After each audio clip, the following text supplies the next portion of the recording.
정탑 아래에서. 자, 이번에는 전개 3과 그 다음에 전개 4에 대해서 살펴보도록 하겠습니다. 우선 전개 3을 보겠습니다. 전개 3은 나아가 태어난 명은에게 전쟁의 상황, 전황을 전하자 명은이가 몹시 화를 내는 장면입니다. 명은이의 퇴원이 예정된 날은 때마침 주일이었다. 때마침 뭐였다? 주일이었다. 자, 여기서 주일이라고 하는 말을 쓰는 걸 보니까 나가 기독교 신자, 즉 교회를 다니고 있다는 것을 알 수가 있겠네요. 우리 식구들은 서울에서 피난 내려온 막내 이모의 전도 덕분에 수복 직후부터 신광교회에 다니기 시작하였다. 교회 사찰인 딸고마니 아버지가 힘차게 울려대는 종소리에 이끌려 나는 주일 아침에 신광교회로 향했다. 근데 교회 사찰? 사찰은 절을 얘기하는 거 아닌가? 그랬더니 사찰은 요렇게 쓰면서 조사하여 살피다 라는 뜻이랍니다. 그러니까 절을 의미하는 게 아니야.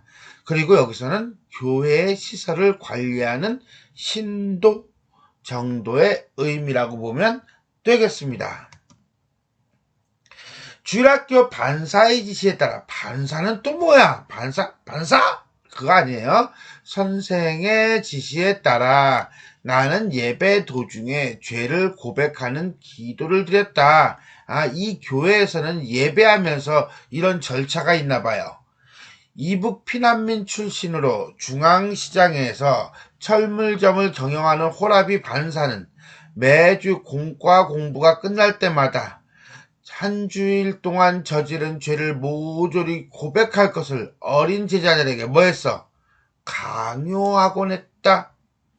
호라비 반사는 강요한다 라는 걸 보니까 나는 이 반사에 대해서 부정적인 시각을 가지고 있구나라는 것을 짐작할 수가 있어요. 강요한다라고 했으니까 부정적인 어감을 갖고 있잖아요. 전에는 만세 주장 지혜밥을 훔쳐먹은 죄와 어쩌다 길에서 주운 돈을 주전부리에 사용한 죄 따위가 내 고백 기도의 주된 내용이었는데, 명은이를 만난 후부터는 당달봉사라는 나쁜 말을 사용한 죄 하나가 기도 속에 덧붙여졌다라고 하는 거 보니까 이 자기 반성의 시간에 당달봉사라는 말을 썼다는 것을 이야기한다는 것은 결국은 뭡니까? 명은에게 했던 일에 대해서 반성하고 있다라고 보시면 되겠네요. 되게 순진해. 나는 주일학교를 마치기가 무섭게 신광교에서 곧장 어디로 갔다? 시청으로 달려갔다. 시청에 왜 갔어? 그렇지. 자, 전황 소식의 벽보를 보기 위해서. 명은이에게 건넬 선물을 잠깐. 그렇다면 이게 이거네? 니꼴? 전황에 대한 새로운 소식은 앞을 못 보는 명은이에게 의미 있는 선물이 될 뿐만 아니라 아니지. 전쟁과 관련된 거, 사람이 죽는 이야기, 사람을 죽이는 이야기에 대해서는 하지 말라고 누가 그랬니? 명은이 외할머니가 그랬잖아. 그런데 얘는 지금 이 의미 있는 선물이라고 생각하는 것은 결국 뭐야 이거는? 그 말을 제대로 이해하지 못했다는 거가 되겠죠. 내가 결코 시골뜨기라고 만만하게 볼 상대가 아님을 서울내기 계집애한테 일깨워주는 확실한 증거물이 된다. 누가 너보고 만만하게 본대? 괜히 뭘 가지고 있어? 열등감을 가지고 있는 거야. 그리고 이것 때문에 결국 뭐야? 이러한 갈등을 빚을 것이라는 것이 딱 우리 눈에 오죠. 다만 누구만 몰라? 이 나만 몰라. 바보. 아무도 없는 정원 내부를 기웃거리며 철책 앞에서 서성거리는 참인데 관사 현관문이 빠끔히 열렸다. 명은이 외할머니가 손짓으로 나를 불렀다. 나중에 얼마나 후회할까 이 할머니. 나는 난생 처음 익산 군수 관사 안으로 쭈뼛쭈뼛 발을 들여놓았다. 잔뜩 겁을 집어먹은 채. 그렇죠. 그러니까 이 쭈뼛쭈뼛은 뭐야? 겁을 집어먹고 그냥 행하는 태도라고 이렇게 이해하면 되겠어요. 낯선 구조의 양옥지 거실을 통과한 나를 액자 속의 이승만 대통령이 근엄한 표정으로 내려다보고 있었다. 나는 명은이가 들어있는 작은 방으로 안내되었다. 명은이 머리맡을 지키고 있던 나비란 놈이 나를 보더니만 냥 소리와 함께 경계의 눈초리를 보냈다. 명은이의 얇고 보드라운 차렵 이불로 턱 밑까지 가린 채 반듯한 자세로 누워있었다. 며칠 사이에 눈이 띄게 야윈 모습이었다. 그래서 전보다 더욱 새하얗고 전보다 더욱 예뻐 보였다는 것은 결국 뭐야? 예쁘단 얘기죠. 나의 호감. 멋쩍고 쑥스러운 나머지 나는 괜스레 희죽희죽 웃기 시작했다. 바보. 순박함이죠. 명은이는 보이지 않는 눈을 내 얼굴에 맞추려고 내 웃음소리조차 머리를 움직여거렸다. 왜? 앞이 안 보이니까. 재밌는 이야기 나누면서 천천히 놀다 가거라. 명은이 외할머니가 자다리 동동 뜬 수정과 그릇과 과자가 수북이 담긴 쟁반을 방바닥에 내려놓았다. 명은이 외할머니가 방에서 나가길 기다려 나는 큰일 났다 이거지. 이 준비해온 선물이 뭐예요? 그렇죠. 전쟁 얘기죠? 바로 뒤에 나오죠. 다짜고짜 풀어놓기 시작했다. 트루먼 대통령이 메가다 원수를 유엔군 총사령관직에서 해임한 소식부터 전했다. 연이어 국군 1사단과 미군 3사단이 연합작전으로 북계군 1군단을 포위해서 나왔네. 선멸한 이야기까지 전했다. 결국 뭡니까? 명은이 외할머니가 부탁한 당부를 뭐하고 있는 거예요? 결국은 어겨버렸네요. 명은이 너 선멸이 무슨 말인지 모르지? 몽땅 씨를 말린다는 뜻이요. 갑자기 눈이 회동그라졌다. 왜? 충격을 받은 거거든. 그것을 뭘 통해서? 묘사를 통해서 간접적 제시하고 있는 거예요. 명은이의 그 같은 반응을 이를테면 저보다 훨씬 아는 게 많은 상대 우라름의 표시로 받아들이면서 나는 신떨림에 신나서 열중했다. 결국 이건 뭐야? 명은이의 반응을 제대로 파악한 거야? 아니지. 오해한 거지. 내친김에 나는 미군 9군단이 철의 삼각지 전투에서 괴멸시킨 이야기를 들려주었다. 잘한다. 갈수록 태산이네. 괴멸이 무슨 뜻인지 알아? 씨만 빼놓고 몽땅 다 때려잡는 듯한 뜻이여. 야, 너 과자 안 먹니? 몰라서 묻는 거예요? 아니죠. 고만 얘기하라는 간접적 표현이죠. 무엇이라고? 과자나 먹으라고! 명은이는 헬쓱하게 핏기가 가신 입술을 바르르르 떨면서 눈꺼풀을 아래로 촥 내리깔았다. 외양묘사죠. 단순한 외양묘사야? 아니죠. 정신적인 상처, 트라우마가 되살아나서 열이 받은 거지요. 심리를 간접적으로 제시하고 있는 겁니다. 명은이가 눈을 꼭 감자 그때껏 숨어있던 속눈썹이 기다랗게 드러났다. 명은이의 권유를 받아들여 나는 아무 눈치코치도 없이 쟁반 위의 과자들을 마구 입안으로 걸터들이기. 이거 우리가 모르는 단어지 안 쓰는 단어야. 시작했다. 걸터들이기 뭐예요? 이것저것 가리지 않고 휘몰아서 막 먹었다는 얘기예요. 정신없이 먹었다는 얘기죠. 결국 뭐예요? 나는 명은이가 거부한 의도를 알아차리지 못하고 있다라고 봐야 돼요. 명은이는 끝내 과자에 손도 대지 않았다. 명은이는 단 하루 사이에 놀라우리만큼 기력을 되찾아 이튿날 또다시 정원에서 나비와 함께 공놀이를 시작했다. 나를 피해 정원수 위로 숨어버린 나비를 대산해서 얼른 공을 집어서 명은이에게 돌려줬다는 것은 상당히 많이 뭐했어? 친해진 거죠. 득이에 찬. 득이는 또 뭐야? 별표. 만족하거나 뽐내다란 뜻이에요. 그날치의 선물을 또 전했다. 얘 지금 제정신 아니죠? 영국군 29여단 글로스타드대가 60여 시간 사투 끝에 중공군을 무찌르고 적성고시를 사수하였디야. 하지 말라니까 또 하고 있어요. 얘는 그러니까 이걸 계속 이야기하고 싶은 거야. 시청 앞 게시판에서 공들여 외워온 벽보 내용을 뜻도 모르는 채 앵무새처럼 고스란히 옮기면서 나는 명은이의 반응을 살폈다. 아니나 다를까. 명은이의 소나기에서 스르르 힘이 풀리면서 공이 잔디밭으로 굴러떨어졌다. 결국 뭡니까? 또 충격을 받은 거죠. 근데 이 충격을 나는 뭘로 이해하고 있습니까? 감동이죠. 제정신 아니죠. 제대로 이해하지 못하고 있네요. 서울내기 계집애를 감동시킨 내 솜씨의 자부심을 느끼면서 나는 다음 소식으로 넘어갔다. 중부전선 임진강 전투에서 우리 국군이 중공군 63군 3개 사단을 격퇴하고 대승을 거두었디야. 듣기 싫단 말이야. 한두 번 얘기하면 알아들어야지. 제발 그만두란 말이야. 이제 뭐야? 직접적으로 표현하고 있다.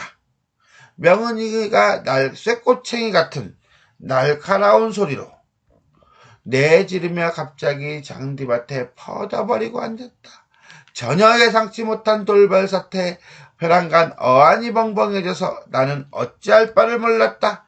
꼴도 보기 싫어. 가버려. 가란 말이야. 자기 손으로 머리카락을 막 쥐어뜯으며 왜? 그렇죠. 죽은 부모님의 모습이 떠오르는 거죠. 쇠꼬챙이 같은 날카로운 소리를 계속 질러듣다. 명은이 외할머니가 해끔하게 깨끗하게라기보다는 하얗게가 되겠죠. 놀란 표정으로 관사 안에서 허둥지둥 나왔다. 가라니까 가는 수밖에 도리가 없었다. 아직도 영문을 모르는 채로 나는 불이 나게 관사를 빠져나왔다. 무엇이 서울계집애의 성깔머리를 그토록 버르집어 놓았는지 당최 알다가도 모를 일이었던 것이다. 내 호의를 무시당한 관사 근처에서 나는 앞으로 두 번 다시 얼씬도 하지 않겠다고 다짐하면서 돌멩이를 발뿌리로 힘껏 걷어차버렸다. 그러니까 한마디로 나는 지금 뭐야? 무시당했다고 생각하는 거예요. 자기가 무엇을 잘못했는지 아직 모르는 거죠. 명은이 외할머니의 신신당부를 기억해서 언뜻 되살려낸 것은 집에 거의 반 다다랐을 무렵이었다. 이제야 무엇을 잘못했는지를 깨닫네요. 나도 모르게 두 번째 당부를 어긴 셈이었던 것이었다. 명은이가 왜 화가 났는지, 자기가 무엇을 잘못했는지 이제야 깨달았어요. 시청 앞 게시판을 기웃거리는 버릇이 내게서 영영 떠나게 된다는 것은 결국 뭡니까? 명은이에게 미안한 마음이 들었다는 거죠. 이제는 거기를 간다 안 간다. 안 간다는 것을 의미할 겁니다. 미안함과 잘못을 깨닫는 부분이다 라고 볼 수가 있겠네요. 이렇게 우리는 전개 3에 대해서 살펴보았습니다. 자, 이 전개 3에서 우리가 살펴야 될 것은 나아가 명은에게 전하는 전황 소식이 갖는 의미라고 봐야 될 것 같아요. 그래서 이 전황 소식의 의미. 자, 일단은 이 전황 소식을 나는 뭐라고 이해합니까? 선물이라고 이해하죠. 왜 그렇죠? 그것은 내가 명은에게 베푸는 호의예요. 그리고 명은에게 우월감을 드러내는 수단이기도 합니다. 하지만 이러한 전황 소식은 결국 뭡니까? 명은이 외할머니가 말한 금기를 어기는 행위가 되고 그렇게 함으로써 명은에게 상처를 주게 됩니다.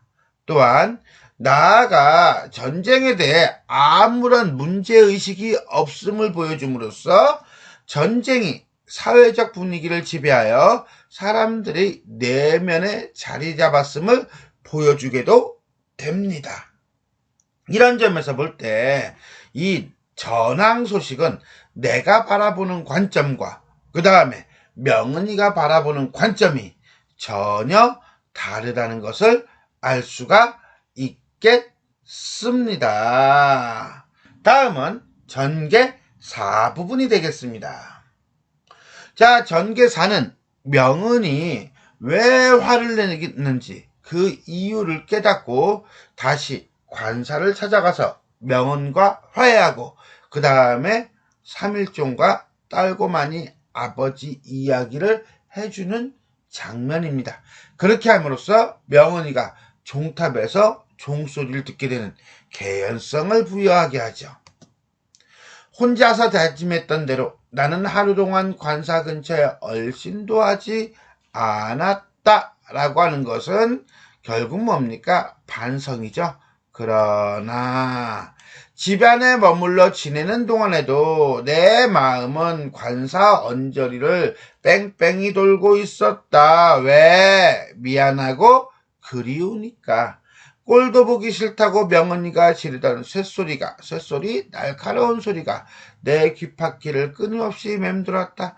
더는 참을 수가 없어서 결국 다음날 관사를 다시 찾아가고 말았다. 저녁노래 발그레한 낙꽃으로 명언이는 한복판에 오독하니 서 있었다. 손에 공이 쥐어 있고 곁에 나비란 놈도 알짱거리고 있었지만 공놀이는 아예 시작할 생각조차 하지 않았다는 것은 마음이 매우 어떻다, 복잡하다는 내면 심리를 행동을 통해서 간접적으로 드러내고 있다. 어쩔 수 없이 먼 산바라기가 되어 언제까지고 꼼짝하지 않고 있는 명언이 모습을 나는 철책 밖에서 한참이나 몰래 지켜보았다. 왜? 미안하니까. 바로 그때였다. 짠짠짠짠. 장면의 전환이죠. 종소리, 나와 명은이의 화해 매개체라고 보면 됩니다. 땡. 묵중하게 울렸다. 한 번 울리기 시작한 종소리는 짧은 실참을 거친 후 땅랑 땡 땅랑 땡 연달아 기세에 좋게 울렸다. 명언이는 느닷없이 종소리에 움찔하는 놀라는 기색이었다. 종소리가 들려오는 신광교회 쪽을 향해 명언이의 고개가 천천히 돌아갔다. 결국은 이 종소리가 명언에게 어떤 의미 있는 소리가 될 것임을 암시하는 거예요. 저녁 노래에 한박 젖은 채 종소리에 다소곳이 귀를 기울이는 명언이의 모습에서 나는 묘한 감동을 받았다. 3일종이요. 나는 철책 밖에서 내가 와 있다는 사실을 그의 큰 소리로 기별하고 말았다. 나비야! 나비야! 하마터면 잊을 뻔했다는 듯이 마치 내가 나타나기 전까지 줄곧 나비와 함께 공놀이를 하고 있었던 것처럼 명언이는 공을 잔디바지에 또르르 굴리면서 부산을 떠는 신용을 했다라고 하는 것은 속마음, 그리움 내지는 복잡한 심리, 들킬까봐 아무렇지도 않은 척 행동하려는 명언이의 모습이다. 그러나 어떻게 됐어요? 겨냥이 지나쳐 공이 아예 철책 밑으로 통과해서 내 바닥까지 떼굴떼굴 굴러왔다는 거예요. 그거는 결국 뭐예요? 정신없어가지고 공을 제대로 굴리지도 못한 거죠. 왜 정신없어? 나가와서 반가운 거예요. 왔으면 얼른 들어와야지. 왜 거기 서 있니? 결국 뭡니까? 화해죠. 갈등이 해소된 거죠. 거기 누구? 하고 묻는 대신 명언이는 나를 책망하는 척했다. 척이야. 책망한 거 아니야. 잔뜩 낙꽃을 붉힌 채 민망하고 쑥스러운 나는 정원으로 나갔다. 3일종이 뭔데? 수요일에 치는 종이요. 교회 사람들은 수요일 저녁 예배를 3일 예배라고 불러. 저것은 초종이요. 처음 치는 거요. 조금 있다가 재종 다시 치는 게 있을 거요. 나는 하듯이 굴렁쇠 굴리듯 빠른 말씨로 짓거렸다. 엄마나 커너 교회 다니니? 딸고만이 아버지가 시방 초종을 치는 중이요. 딸고만이 아버지 또 새로운 인물이죠? 우리는 확인해줘야 돼요. 자, 나와 명언의 관계를 다시 일단 가깝게 해줬어요. 명언이 너 딸고만이 아버지가 누군지 모르지? 딸고만이네 아버지는 야트막한 언덕의 신광교의 종탑 밑에서 종줄 끝에 대롱대롱 매달려 허공 속을 연방 오르락 내리락 하면서 신나게 종을 치고 있을 사찰. 아까 얘기했죠? 자, 교회 관리인. 자, 아저씨의 앙바트만 모습을 머리 위에 떠올리니까 절로 웃음이 피어졌다. 우습게 히화화. 다시 가까워지는 계기. 5번째로 딸을 낳고 나서 지어준 이름이 딸고만이 딸 좀 고만 낳으라는 거죠. 그죠? 딸을 고만 낳으라고 이름을 지었대요. 그래서 딸고만이 아버지래요. 우리 막둥이, 그럼 막내 아이, 더 이상 고만 낳자, 뭐 이런 건데 그거하고 비슷한 것 같아요. 딸내미 이름을 그렇게럼 엉터리 없이 지어놓으면 요다음번엔 틀림없이 아들을 낳게 된디야. 명은이는 한바탕 기분 좋게 깔깔거렸다. 명은이가 웃는다. 이거는 1인칭 시점이죠. 그죠? 내가 서울내기 지지배를 웃게커럼 만들었다. 나는 득이양양해서 넋이야 신이야 마구잡이로 떠벌렸다. 신났죠. 자, 순수한 소년의 마음. 딸고만이 아버지가 종치는 걸 보면 너도 막 배꼽 잡고 웃을기여. 괴상하게 생겼는지 알아? 키는 나보다 조금 더 크고 머리는 훌러덩 벗겨지고. 왜 말을 하다 말아? 왜? 나는 갑자기 입을 다물었다. 왜? 명은이가 앞을 못 본다는 점을 생각했다는 것은 결국 뭐야? 상대에 대한 배려죠. 이제는 조금 철든 거야. 그죠? 상대방의 처지를 헤아리고 배려하게 되었다는 거예요. 그 전까지는 아무 생각이 없었죠. 종의 꼬리 부분이 긴 여운을 끌면서 저녁 하늘 속으로 천천히 사라지고 있었다. 딸고만이 아버지 이야기 계속해봐. 명은이가 잔디밭 뒤에 아무렇게나 퍼벌려 하고 앉으면서 재촉했다. 나도 덩달아 명은이 앞에 털썩 주저앉았다. 딸고만이 아버지는 정말 괴짜였다. 교회 종을 치기 위해 이 세상에 태어난 사람 같았다. 종을 치지 않을 때는 우리에게 놀림감 그냥 딸고만이 아버지였어. 하지만 종을 치는 동안만큼 뭐였어? 존경의 대상이었어. 즉 무슨 소리야? 사찰 아저씨라는 거죠. 마치 종줄을 일부분을 앙바트만 몸짓이 굵은 밧줄 끝에 매달려 발바닥이 땅에 닿을 새가 없으리만큼 위로 솟구쳤다. 그리고 아래로 곤두박질 치기를 되풀이하면서 새짝의 종소리 울려대는 동안 그의 얼굴이 온통 시뻘겋게 상기한 채 꿈을 꾸는 듯한 표정을 짓는 것은 결국 뭡니까? 온 힘을 다하여 몰두하는 모습을 짓곤 했다. 자, 여기까지 본다라고 한다면 딸고만이 아버지에 대한 소개예요. 딸고만이 아버지는 어떻습니까? 평소에는 놀림감이란 얘기죠. 하지만은 사찰절에서 교회에서 종을 칠 때만큼 뭐예요? 존경의 대상이야. 왜? 항상 자신의 일에 최선을 다하는 인물이거든요. 결국 평소에는 놀림의 대상이지만 자신의 일에서만큼은 소임을 다하는 충실한 인물이다. 그렇다면 이것이 결국은 이러한 성격이 나와 명은이가 종을 울리는데 막는 장애물 내지는 방해자로 자리할 것이다 라고 하는 것을 우리는 짐작할 수 있습니다. 자, 종치는 일이 거방 끝나갈 무렵쯤 되면 그는 자기 주위로 새까맣게 몰려들어 찬탄 어린 눈빛으로 구경하고 있는 조무래기들 가운데서 딱 한 명만 골라 딱 한 차례만 종주를 잡아당기는 영광을 안겨주곤 했다. 그 학슬에 뒤쫓아다니며 딸고만이 아버지라고 놀려먹은 적이 없는 착한 아이한테 대개 무엇을 준다? 혜택을 베푸는 것이다. 혜택이 뭔데? 그래, 딱 한 차례, 딱 한 명에게 종주를 잡아당긴 거죠. 그렇구나. 여기까지가 전개 4부분이 되겠습니다. 자, 우리는 전개 4부분에서 살펴야 될 게 뭡니까? 그렇죠. 딸고만이 아버지예요.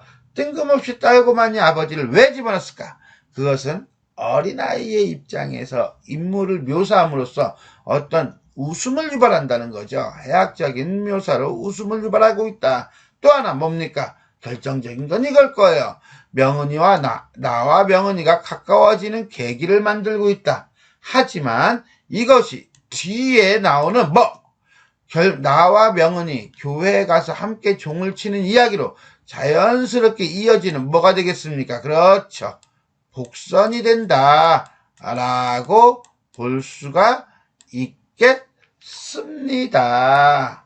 자, 지금까지 우리는 전개사 부분에 대한 이야기를 하면서 자, 우리는 전개삼 나가 태어난 명은에게 전황 소식을 전하고 명은이가 화를 내는 부분과 그 다음에 전개사 나가 딸고마니 아버지와 3일종 이야기를 하면서 명은이와 다시 화해하고 그 다음에 관계가 가까워지는 장면에 대해서 살펴보았습니다. 수고하셨습니다.